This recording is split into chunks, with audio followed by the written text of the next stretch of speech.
नमस्कार. श्री स्वामी समर्थ. बरेच दिवस यूट्यूबवरचे जे आपले सगळे स्वामी भक्त आहे, त्यांचं असं म्हणणं होतं की आई आम्हाला तुमच्या घराची एकदा टूर, तुमचं घर दाखवा, जिथे स्वामींचं दर्शन झालं. आजही स्वामी बाबाजींचा वास जिथे असतो तर ते दाखवा, असं खूप दिवस सगळ्यांची इच्छा होती आणि आज तो योग आला आहे. चला आपण घर बघूया. स्वामींच्या पादुका, बाबाजींच्या पादुका आहेत माझ्याकडे. बर्फातले जे बर्फानी दादा आहेत त्यांच्या पादुका आहेत.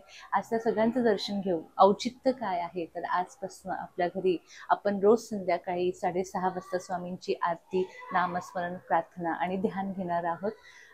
तर या, तुमच्या सगळ्यांचं स्वागत आहे.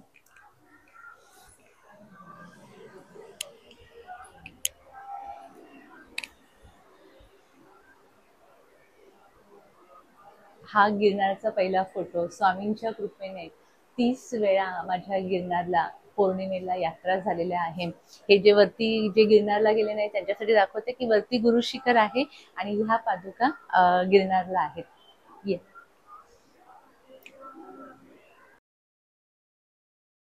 हे श्रीयंत्र आहे. 51,000चं आपण श्रीयंत्र आणलेलं आहे. याच्या पूजेने सगळे जे भक्त येतात त्यांना त्याचा फायदा होणार आहे. इकडे ज्या पादुका आहेत, हे जे आसन आहे, हे स्वामींची आज्ञा होती की माझ्यासाठी मठामध्ये आसन असावं. तर आजपासून आपण इथे आरती चालू केलेली आहे. तर पहिल्यांदा त्यांना आसन देत आहोत. म्हणजे कधी कधी असा प्रश्न पडेल की खरंच म्हणजे महाराज येतात का, किंवा काही आपल्याला प्रश्न असतात ना. पण ही महाराजांची आज्ञा होती की देव आल्यानंतर कुठे बसतो ना, तर तो आपल्यासारखा गादीवर किंवा वस्त्रावर बसत नाही, तर त्यांना चांदीचं किंवा सोन्याचं आसन लागतं. तर हे आपण चांदीचं आसन घेतलेलं आहे. याच्या पुढच्या पादुका दाखवते. सगळ्यात प्रथम ह्या ज्या पादुका आहेत, ह्या महाअवतार बाबाजींच्या पादुका आहेत. युट्यूबवर जर तुम्ही सर्च केलं तर बाबाजींबद्दल तुम्हाला माहिती असेल.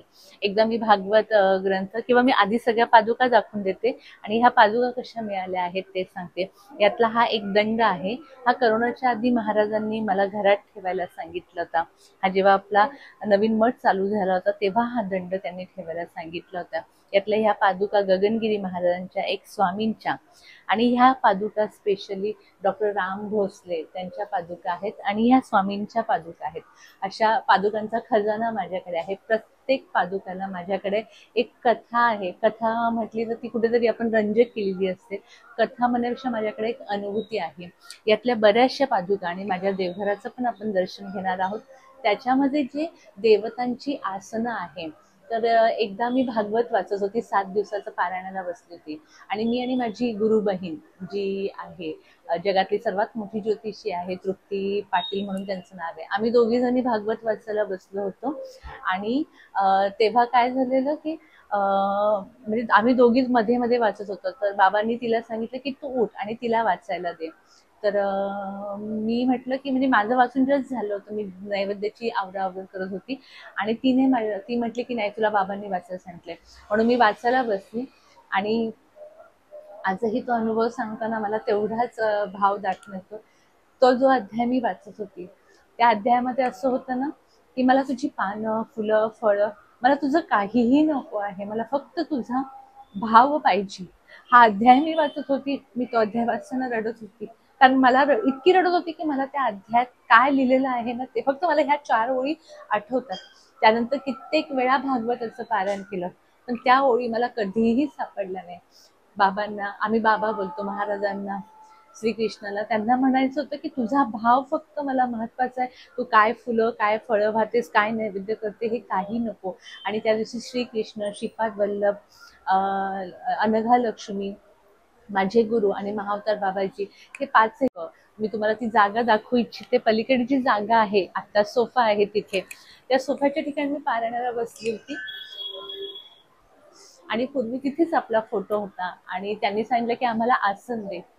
आम्ही आपलं अशीच फुलं वगैरे सगळी मांडली, पण तेव्हा बाबांनी किंवा महाराजांनी सांगितलेलं की आम्ही सामान्य लोकांसारख्या आसनावर बसत नाही, तर आम्हाला चांदीचं किंवा सोन्याचं आसन हवंय. योगायोगाने आमच्याकडे चांदीचे कॉईन होते, ते आम्ही ठेवले होते, आणि त्याच्यावर त्यांनी आसन ग्रहण केलं होतं. आणि तेव्हापासून जे पाठीशी आहेत, ह्या घरामध्ये ते वास करू नये. ह्या घराला खरं तर आम्ही आमचं घर म्हणतच नाही, त्यांच्या घरामध्ये आम्ही राहत आहोत. हा आमचा पहिल्यापासूनचा भाव आहे. तर त्या त्या पादुका पण माझ्याकडे आहेत. त्यातल्या ह्या बाबाजींच्या पादुका मी प्रथम ज्या दाखवल्या त्या आहेत. आणि ह्या स्वामींच्या अक्कलकोटला गेली होती आणि माझा असा विचार होता की आपल्याकडे पादुका असाव्या. आणि आम्ही तिथले जी गुरुजी होती त्यांना विचारलं की पादुका कशा काय मिळतील, आम्ही मुंबईहून घेऊन यायच्या आणि तिथे लावून घ्यायच्यात का? तर त्यांनी सांगितलं की हे जे रिनोव्हेशनचं काम चालू आहे अक्कलकोटचं, महाराज ज्या वटवृक्षाच्या झाडाखाली बसायचे, वटवृक्षाखाली बसायचे, त्याची एक फांदी कापली आहे आणि त्याच्या पादुका आपल्याकडे आहेत. तुम्हाला हव्या असतील तर त्या घेऊन जा. मी लगबगीने 2 पादुकांचे आम्ही पैसे भरले, अभिषेक करून त्या पादुका घरी आणल्या. त्या ह्या पादुका ह्या वास्तूमध्ये एकदा माझ्या आईला पण मी गिरनारला गेली होती आणि घरात लहान मुलींजवळ आईला ठेवलं होतं. आई आतमध्ये झोपली होती मुलींसोबत आणि तिला हॉलमध्ये कसला तरी आवाज आला. तिला वाटलं की चोर आला असणार घरात. तरी ती हिंमत करून बघायला गेली की बघावं कोण आहे. तीही खूप स्वामी भक्त आहे. एवढे मोठे स्वामी उभे होते आणि स्वामी म्हणे भिऊ नकोस, मी आहे, जा तू शांतपणे. अशी ही स्वामींची वास्तू आहे.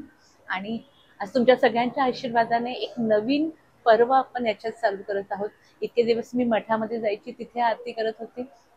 काही कारणाने तिथे जाणं थोडंसं कमी होतंय, शारीरिक काही स्थिती असतात, काही अडचणी असतात.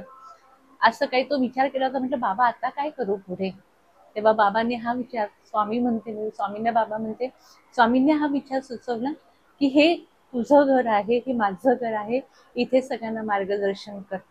इतका आनंद झाला की अरे हे मी विसरूनच गेली होती की स्वामी इथे असतात आणि त्यांना आपण इकडे तिकडे शोधण्यापेक्षा स्वामींच्याच घरात सगळ्यांनाच आपण स्वामींच्या घरी बोलवूया. आणि एक छान हा आश्रम मी नेहमी म्हणते, नेहमी मी असा विचार करते आपण मंदिरात का जायचं ना, मनाचंच मंदिर तयार करायचं. तर मन मंदिर हे आपल्या युट्यूबचं चॅनल मी त्याच अनुषंगाने ठेवलं होतं.